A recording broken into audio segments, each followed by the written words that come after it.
way. Since we're kind of now on the topic of Okada and Evil in the finals, yes, they are the New Japan Cup finals. Um, I definitely get that sense that New Japan might be teasing us with the idea of Okada and Naito again, but then at the same time giving New Japan's history wanting to do a lot of callbacks and extend the storylines out. I can't help but get the sense that maybe they're actually considering it because people might have forgotten this, but I think it was after New Beginning we saw LIJ versus Chaos tag matches, almost as if they were building up to an Okada and Naito rematch.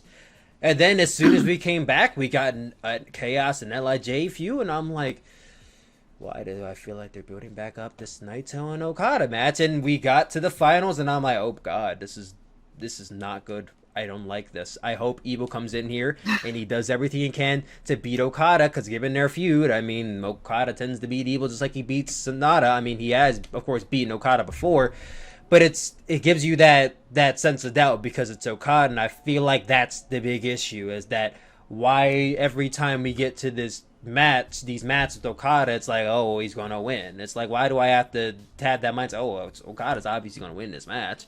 It's kind of sad. Well, what is gained by Okada winning Nothing. again? I mean, if you look at all the different stories being told in the context of New Japan right now, from, Wrestle Kingdom on, what good does that do? And I'm the last person who is just blindly loyal to a company. This one has screwed up in many ways on many occasions, but I just don't see them looking at, okay, here's our situation, here's where we have to go, things are totally different. Let's do exactly what we did in January and pretend that nothing is any different. I was actually talking to somebody on Twitter about this, and he was going on about the fact that, oh, well, what they could do is they could have the match again at Dominion, and Okada can beat him, and it could be like, oh, this is the second time when Tetsuya Naito has held the title and lost it back to Okada at Dominion before we get the fences in, and then they build back to the match Wrestle Kingdom, and it's like, why would you do that? We just did this. Why do you want to do it again? Over. What do you accomplish from doing the exact same story again when you got the ending you wanted? It doesn't make any sense to me. It's redundant. It doesn't make any sense to anybody. I mean, this was a 7-year story of struggle and redemption, and that story has finally ended. Right, and there is nothing left to tell on that. And believe me, if there were anything left to tell in that particular story, Dion and I would be the people letting you know about that, because we were some of those people who were there for basically the entire ride. And, like I have said in other places, when you're a Naito fan, you are basically trained to be disappointed at every turn. Oh, we're setting it up like we're going to do this here. Gotcha. Not this time. Next time. And they did that for literal years.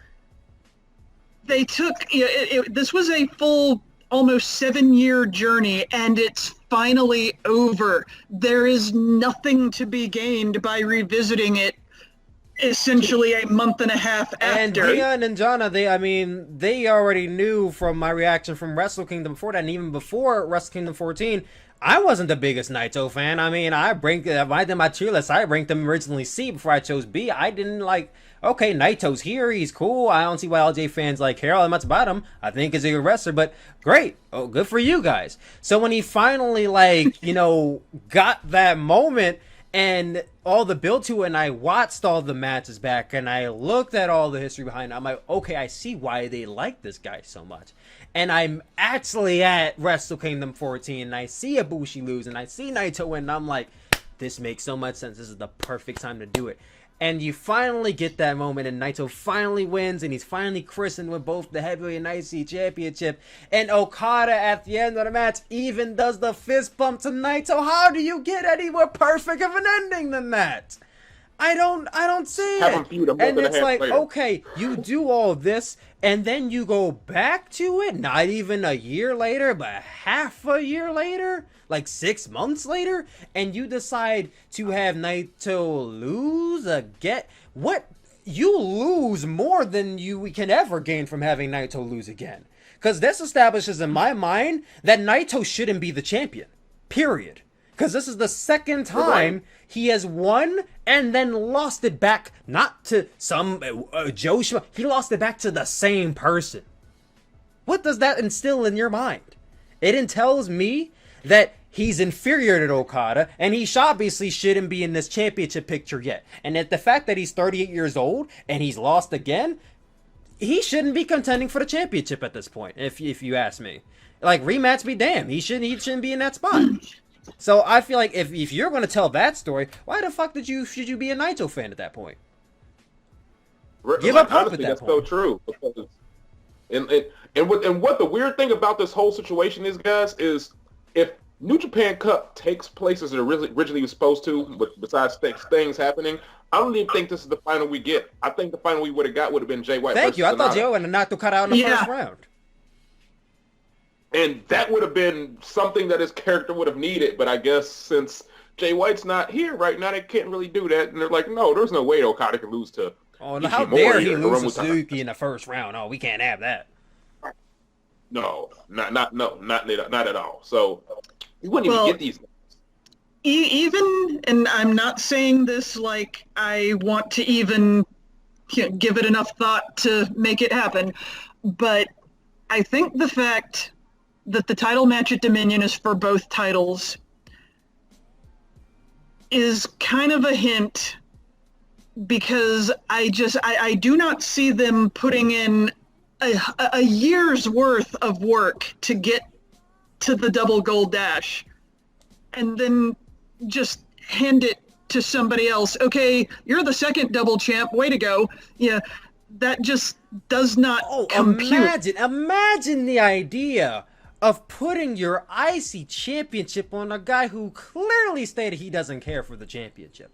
I completely see Okada winning both championships and then relinquishing the IC. And then it's like, wow, so that title doesn't mean shit. Okay, so... Well, if the winner of the New Japan Cup challenged Naito for one of the two titles, I could see that.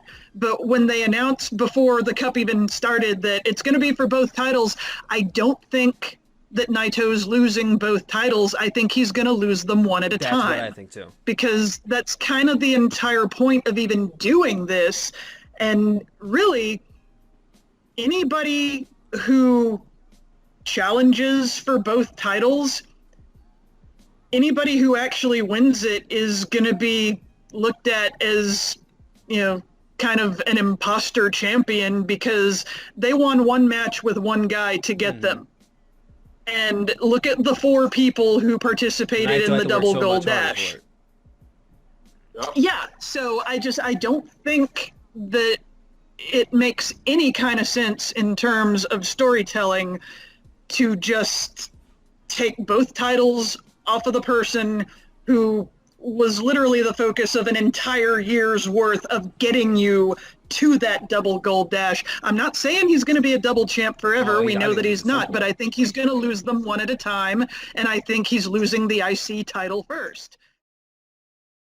Hey, what is up, you guys? It is Tyler. Welcome back to the Tyler Williams channel. Thank you for listening in to this little tidbit. If you're wondering where that little clip came from, it came from a discussion I had with Jonna and Dion from SOS Wrestling Network here on YouTube. We had a 2-hour-long discussion that was an overview of the entire New Japan Cup 2020, talking about our favorite matches, what we expect from New Japan going forward, all the build-up going up to these matches, and just overall what the tournament was like, and basically just a refresher for a lot of you who want to know all about this tournament going into the finals. Maybe some of you who didn't catch the whole thing or didn't catch it at all. So I feel like that is the place to be. We will be uploading this video up to my channel within the next 1 or 2 days, so keep your eye out. That being said, link in the description, go subscribe to SOS Wrestle Talk, and I will see you guys later. Peace. Peace out, guys.